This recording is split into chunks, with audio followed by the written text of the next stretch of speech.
Hello everyone, welcome back to this channel. In this video, I will show you the easy and clear steps on how to create new album in OneDrive on computer. So how to create new album in OneDrive on computer? Make sure you keep watching this video until the end.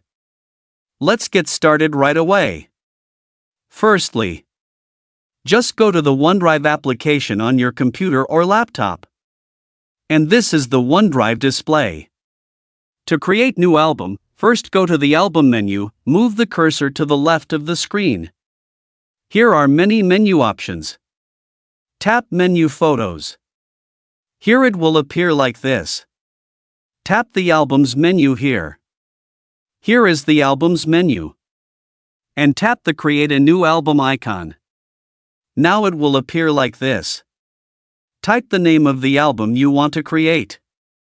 Once finished, tap Add Photo. Here add photos by tapping the photos to be added. Once finished, tap Create Album in the right corner of this screen.